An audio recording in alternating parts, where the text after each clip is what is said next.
Hey everybody, I wanted you to get a shot of these burned out sequoia trees. They're like freestanding sculptures. They're beautiful. You know, they're dead, but they're still, there's something about them.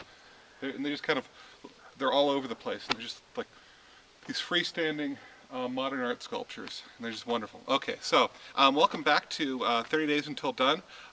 We are working on our story based on character, and a lot of you are doing first-person plots, first-person stories, third-person, that's fine too. Really the first person is designed to do this thing. Okay, so now what we're doing is we're moving into our first strategy, right?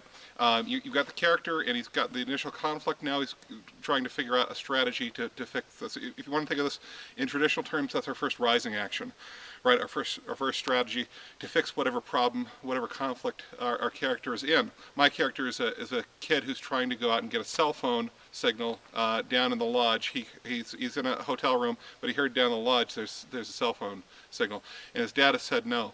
Now here's the thing about first-person stories. He's going to take this. The reason we're inside his consciousness is because we want to see how he sees things. He's going to talk about his father in a certain way, the forest in a certain way, everything in a certain way. But he also feels that his humanity, his being, his selfhood is being attacked, right? And that's very often, usually, I don't know, usually, a lot of the time, what the first person is about. And that's what we're going to work on, right? Somehow, the way he's trying to work through this conflict is a crisis of identity, right? And so my young kid is, what is his crisis of identity?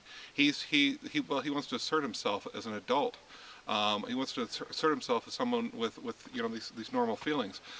He's cell phone obsessed. He's also obsessed with his friends. Maybe he has a girl at home, something. Maybe he doesn't have a girl at home, but he wants it, right? He needs to get out of here somehow. But when his father is saying, you can't go out there, what his father is saying is, you know, it's kind of late, it might be a little bit dangerous, that sort of thing. What he's hearing, however, is, you're not an adult, right? You are incompetent, right? And that's the way he's going to start reflecting back this sort of thing. So that's the internal conflict of my character. The external conflict is going to be, you know, you can't go out there. So what is his strategy, and what sort of things is he going to say when he's got that sort of conflict inside of himself? We're going to finally understand. From the outside, his response is going to be kind of inexplicable, because it's like, you know, what does a kid say? What does he say then? He says, he's probably going to go back to the past, right? My character says, you know, son, you don't want to go outside right now, it's dark. He's going to go back to the past. He said, this is just like when we were at Magic Mountain. It's like, where did that come from, the father says, because he doesn't understand, right? He hasn't quite reached that level of understanding, true understanding. Why should he have, right? He's just a human being. But that's where the conflict's going to go. And it's going to go to a rising action that is ultimately unsuccessful, right? Right up here, it's unsuccessful. And that's what we're going to lead to. He's got to stay inside, in my case. I don't know what your case is. Okay, when you're done, post down below, and we're talking about 4 or 5 paragraphs, something like that, and I'll see you tomorrow on 30 Days Until Done.